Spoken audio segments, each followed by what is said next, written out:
ఇప్పుడు ఇప్పుడు ప్రస్తుతం ఉన్నటువంటి క్రిస్టియానిటీ కమ్యూనిటీలో గాని, కొంతమంది పాస్టర్స్‌లో గాని, కొన్ని సంఘాల్లో గాని ఏంటంటే, బైబిల్ పక్కకెళ్ళిపోయింది, దేవుడు పక్కకెళ్ళిపోయాడు. మధ్యలో ఏమున్నాయంటే, బొట్టు పెట్టుకోవచ్చా, బొట్టు పెట్టుకోకూడదా? పూలు పెట్టొచ్చా, పెట్టకూడదా? విగ్రహానికి అర్పించింది తినొచ్చా, తినకూడదా? వీటిలపైనే వీళ్ళ బోధ వెళ్తుంది. దశమ భాగాల మీద బోధలు వెళ్తున్నాయి తప్ప, నిజమైనటువంటి యేసుక్రీస్తు ఏం కోరుకుంటున్నాడో, ఆయన మన దగ్గర నుంచి ఏం ఎక్స్‌పెక్ట్ చేస్తున్నాడో, అదంతా కూడా జరగట్లేదు. ఇప్పుడు అటువంటి వాళ్ళకి మీరిచ్చే సందేశం ఏంటి? ఇప్పుడు నేను చెప్తూ ఫస్ట్ నుంచి నేను అదే చెప్పానండి. ఇప్పుడు ఎక్కడ ఏ చర్చ పరంగా తీసుకున్నా పాస్టర్స్ పడట్లేదు, ఫాలోవర్స్ పట్టలేదు. ఏంటంటే అసలు దీంట్లో ఉన్న విషయాలు చెప్పకుండా టైం వేస్ట్, పరిజ్ఞాన విషయాన్ని తీసుకుంటాం, దాన్ని హైలైట్ చేయటం. ఆ తర్వాత మేధావులు చూస్తూ ఉంటారు, ఎడ్యుకేటెడ్ చూస్తూ ఉంటారు, చాలా మంది పీపుల్ చూస్తూ ఉంటారు. కాబట్టి ఈ పనికిరాని పనికిరాని విషయాలు చేసుకుంటారు. అసలు ఆ చెప్పిన విషయాలు ఒక్కడు కూడా చెప్పలేని చెప్పేసి యేసుప్రభు చెప్పిన విషయాలు గుళ్ళకి రాకపోయినా, చర్చిలకు వెళ్ళకపోయినా కొంతమంది తెలిసిన విషయాలు ఉంటాయి.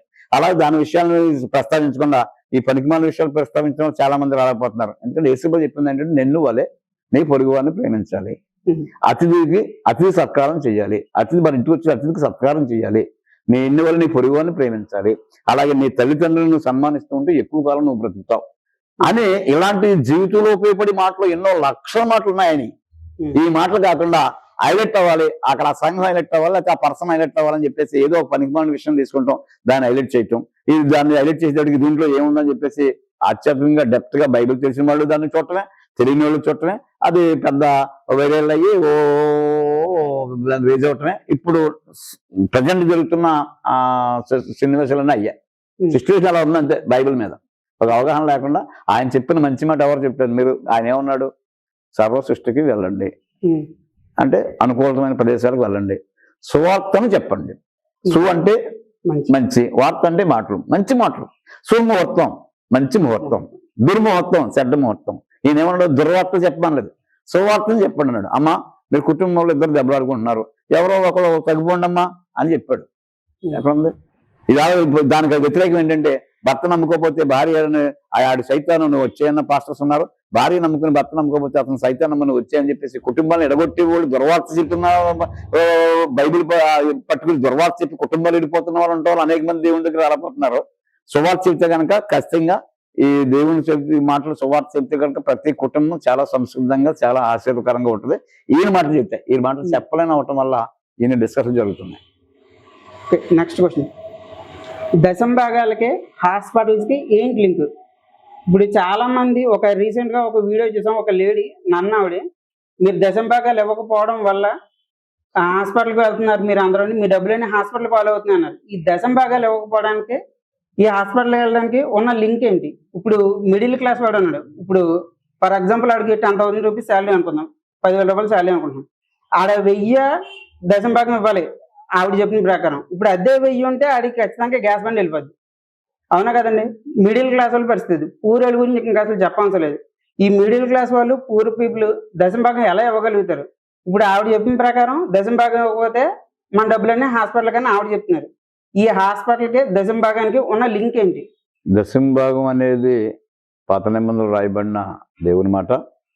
అయితే యేసుప్రభు వచ్చిన తర్వాత వారి కుటుంబంలో మేలు జరిగితే, వారి కుటుంబంలో ఏదన్నా బ్లెస్సింగ్ అయితే అక్కడున్న యాజకులకి అంటే పూజారులు, పాస్టర్స్ అలాంటి వారు ప్రోత్సహిస్తున్న భక్తులు ప్రోత్సహిస్తున్న వారికి వెళ్ళి కానుక ఇమ్మన్నాడు భగవంతుడు దేవుడు. ఆ కానుక వారి యొక్క స్తోమతను బట్టి నీ సామర్థ్యం కొలిగి కానుక ఇవ్వాలి, అంతే తప్ప ఖచ్చితంగా ఇవ్వాలని ఎక్కడ లేదు. దాన్ని కూడా అలాగా యేసుప్రభు వారు ఎక్కడ ఖచ్చితంగా ఇవ్వాలని డిమాండ్ చేసిన లేదు. ఖచ్చితంగా మాత్రం కానుకలు మాత్రం ఇవ్వాలి. అది ఖచ్చితంగా నువ్వు ఇవ్వకపోతే నాశనం అయిపోతావు, నువ్వు ఇవ్వకపోతే ఏంటన్నది అది కొంచెం ఇబ్బందికరమైన మాటే. కానీ దైవ సన్నిధిలో మాత్రం నువ్వు మేలు పొందవు కనుక ఆ దైవ మందిరం యొక్క ఆ సాన్నిధ్యం కొరకు, దాని యొక్క మెయింటెనెన్స్ కొరకు సహకరించండి అనుకున్నప్పుడు వాళ్ళు ఆశించిన దానికన్నా ఎక్కువ ఇవ్వగలరు. ఎప్పుడైతే డిమాండ్ చేస్తున్నారో దానివల్ల ఏముందంటే ఉన్న భక్తి కూడా పోయి మిడిల్ ఫ్యామిలీస్ కానీ, పూర్ ఫ్యామిలీస్ కానీ మిడిల్ పోయి ఆ ఒకే ఒక విషయంలో దాంతోపాటు ఇవ్వగలిగితే ఖచ్చితంగా ఇస్తారు. పూజ చేసుకునే వాళ్ళు అన్ని రకాల పళ్ళు పెట్టి వాళ్ళు ఉంటారు, స్వామికి లేకుండా పంచదార పెట్టి వాళ్ళు ఉంటారు. దేవుడు రెండింటినీ ఆరగిస్తాడు, ఆ నమ్మకం. అలా ఏంటంటే వీళ్ళు చెప్పవలసిన, ఇప్పుడు నేను చెప్పినట్టుగా కుటుంబాలు బాగుపడతాకే, బిడ్డల భవిష్యత్తు ఉంటాకే, వాళ్ళ ఆధ్యాత్మిక భక్తి పడటానికి ఎన్నో విషయాలు చెప్పాడు దేవుడు.